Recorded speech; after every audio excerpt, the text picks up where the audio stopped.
This has been an interesting experience. You start the afternoon with a blank piece of paper and no clue of what you're going to say come 5 o'clock, and listen all afternoon and write down some comments. I appreciate all the speakers. You gave me some great ideas. Hopefully I can communicate those in an effective manner.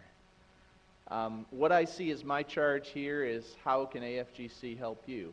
You've given us some ideas, some suggestions. I'll give you where we fit into that whole picture. First, let me give you just a little bit of background. The American Forage and Grassland Council has about 2,000 members. We're spread out over 42 states, but we're predominantly in the eastern United States. So the areas that we can help are those issues that are more in the humid eastern United States than some of the issues that were raised in the West. Our strength is that we have not only public members, research and service personnel, but we also have industry members, and the majority of our members are affiliate council members that are producers. And so we have a direct connection to producers, which is pretty unique for a scientific society, very unique from the others that I normally attend.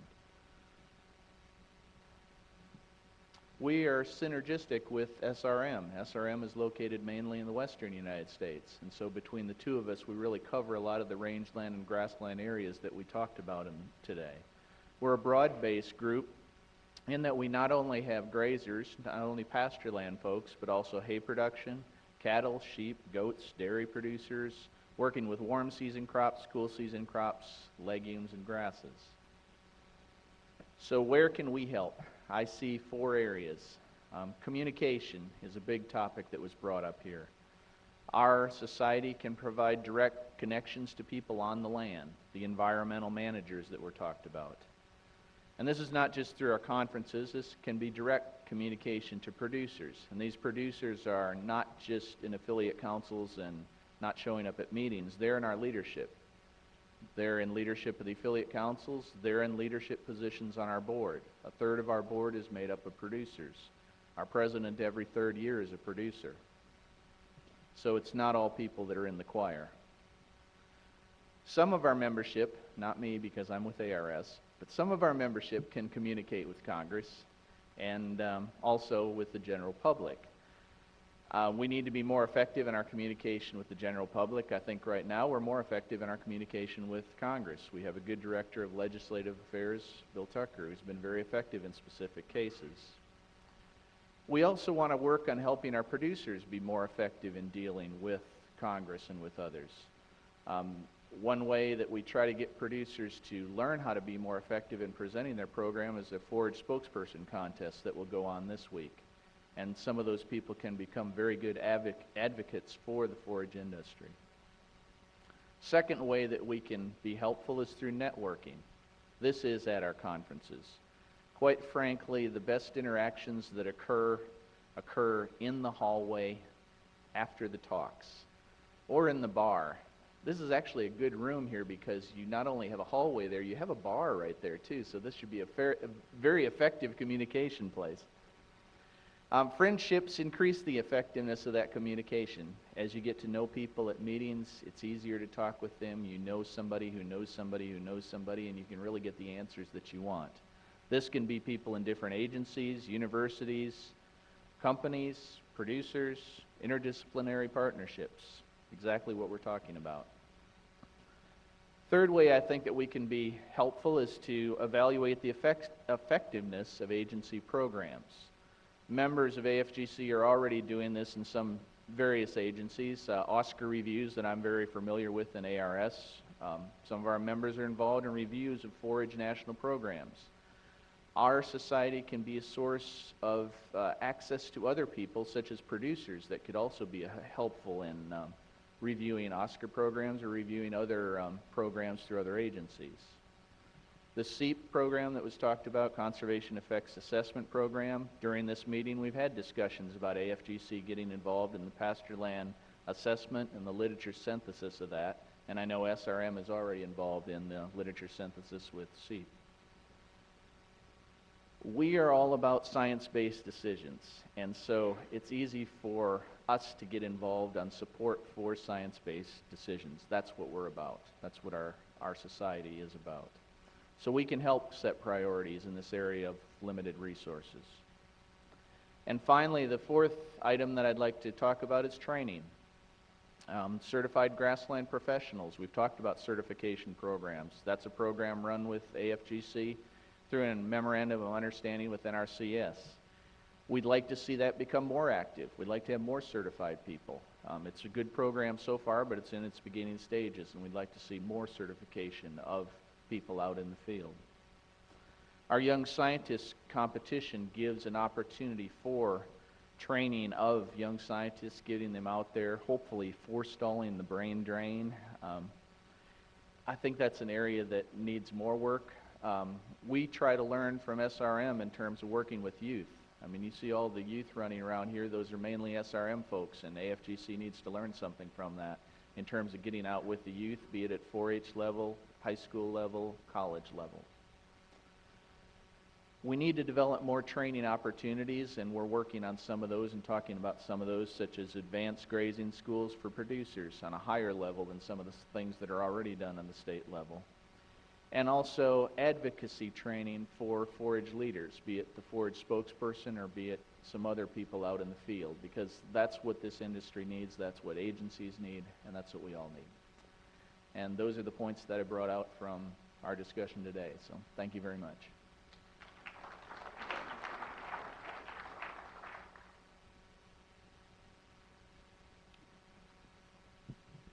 I have to mention the fact that because of another commitment, I missed the first three speakers, so you're off the hook. But at the same time, I wouldn't have a chance to respond to you. I thought that was a real interesting afternoon of information to try to glean and capture and then respond to specifics, and that's more or less what I'm going to do, is try to be more specific as I heard you mention your topic and discuss your topics. Regarding invasive species, to start with, I heard that mentioned here and there. I just want to remind you that, or remind people that grazing animals are a very good tool for managing some of those invasive species, and I hope we don't set that aside and leave it out of the formula for managing that particular issue. And we have a lot of good examples. We have folks in SRM that are experts in that sort of thing. And so that might be something we could offer to those that have invasive species issues, and we may all have, especially with the rain cycles or the lack of rain that we're going to be seeing have and will be seeing here in the future, apparently. I remember in 1984 doing some clipping studies, down in the range position on your hands and knees, clipping vegetation and weighing them, and then comparing them to what we felt our ecological site could produce. At that time, we were getting 1,000 to 2,000 pounds per acre on some of our better sites in really good range condition, as we called it. The same sites in 2002 were only producing 400 or 500 with the same range condition when you think of species composition. So we've recognized these cycles being apparent when we do our production for many, many years. It's nothing new to a lot of us that are on our hands and knees a lot, and it probably is something that's going to cycle and back and forth. So I think we need to be aware of that some of this is going to be natural, and there's not much we're going to be able to do about it, except encourage stewardship.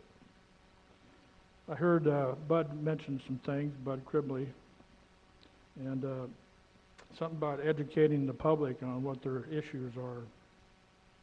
He also mentioned, too, about using third-party folks to review plans and records and so forth.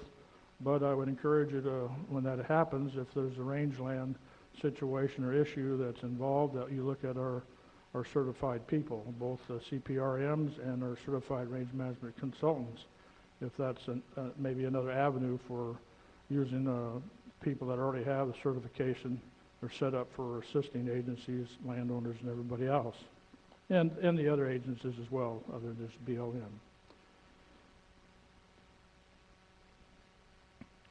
I heard one of you, I believe it was talking about lobbying, that there's a need for lobbying. Just to make it clear, SRM is, for the most part, not a lobbying organization as directly, I guess. We can't go say we need money for this or that. What we can do, however, is say and describe the situation to some more folks that have that ability to send monies in a certain direction. We can describe what kind of landscapes we need to see out there on the west or in our forage and grasslands. And with that, hopefully they have enough up here to figure out, to get to that stewardship level, it's going to take manpower and a few bucks to get it done. So there's indirect ways of asking for help, I guess, and assistance when it comes to managing natural resources.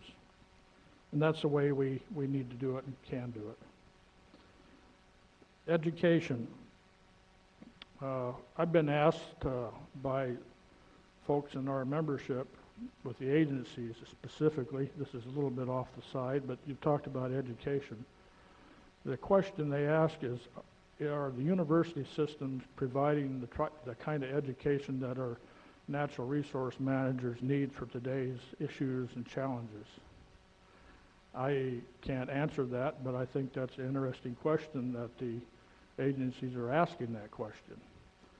In other words, with these things that we've been hearing about today, do we really have the right kind of cadre to address these challenges? I say to some degree, but maybe we can do better at that. Again, folks are not from the land anymore. Very rare do you see any of the new students that we hire from a farm or ranch or have that background. So are we providing the right kinds of training skills for those folks to deal with it? It reminds me of education and training. I started with, at that time, the Soil Conservation Service in 1971 in a little town called Evanston, Wyoming. Some of you know where that is or about. As a range conservationist, and my job, Don, appreciate this, was to work with private landowners on putting together inventories and grazing rotations. So as a new trooper and full of energy, and everything else that goes with that, went out to do the job. Started, pretty much got an inventory done the way I thought it should be done. I sat down on the hillside to tally up my notes, and I was watching some Angus cows move across the hillside. And I watched them for a little while, and the things I had learned that in those days was you take half and leave half. That was what range management, proper grazing use was about. As I watched these animals do their thing, which is natural for them, they were taking more than half. And I said, well, now what do I do? You know, but the lights went on. It was kind of a defining moment, I guess. I learned right then, watching them, that cows don't cause overgrazing that people do.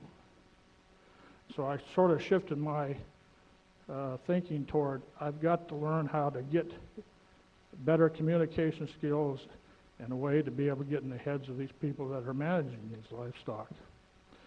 So I think sometimes what I'm trying to say is we're very good at the technical aspects of our job, but we are short sometimes in the communication skills and understanding the real issue. All that cow was telling you, that was a symptom of what you need to do, not the real issue. So I say we are short, and we're doing a little better, but we still could use a little more training and education on how to, the social skills, the communication skills at the college level, and training sessions at the agency level on how do you work with people. So that was a comment as far as education goes. Cooperative processes. Donnie, I think, mentioned getting groups of people together. To me, that's really the most efficient way for government and even local communities to do business. If we tried to deal with everybody individually, we've heard from you folks that there isn't the budget, there isn't the manpower, so if we can get them together and start working in a cooperative kinds of methods with process, I hate to say that, but there is some process and structure necessary when you're dealing with people that, from all walks of life that have different views and different personality traits. You have to have some skills there of managing that, I guess. But maybe the group process, which SRM has and can provide for the future in dealing with some of those sensitive issues that we're dealing with. Small acreage issues. I think everybody in the West is trying really hard to get on top of that. Unfortunately, in our local community of Bozeman, Montana, we've seen growth to a point we never thought it ever happened in the last 5 or 6 years. And I know our extension agents in the conservation district put on those small acreage workshops, but they're not enough. There's not enough of them. By the time you get around the cycle of just doing it once a year, you've got another 2,000 or 3,000 people with small acreages and horses here and there and whatever. SRM can help that, and I think that's a challenge as far as sections at the local level to be more involved in that local kind of training. They're there, and a lot of them will be willing to do that. We don't always need the governments to do that. Many times you're more effective by having local folks and landowners and communities take the lead with a little bit of encouragement and guidance on how to go about doing that sort of thing. I think that's something for us to remember. Local people and communities, landowners have lived there for a long time for the most part. They can be a real asset when it comes to resolving some of the things that the agencies may take years to figure out, just for kicks. Celebrating successes, that's another way. Arizona section of our society had an excellent program this fall in celebrating successes, cooperative efforts. And issues, I knew that 10 years ago everybody had a target on their shirt because of the volatility that there was going on in Arizona. Now, these same folks, because their group processes, have got together and started working out some things and finding some common ground. It can be done. It's just, I think, we have a lapse in doing this cooperative stuff to a point where we're maybe losing ground now in getting people together that way. Fish and Wildlife Service, Sarah, you mentioned about partnerships. We view everybody on the panel as a partner or a potential partner. We're always looking for that opportunity. And with that in mind, we have been working and talking to Lori Paramore about the idea of having somebody from Fish and Wildlife Service as a liaison or some sort of name like that with SRM. So you don't mind visiting with Lori about that, we'd like to see where that is, actually, if you don't mind, please. We're looking for that. Those are issues that we need to have some help on, like you mentioned. Let's see, I don't know if that's, I think that's about what I had covered. I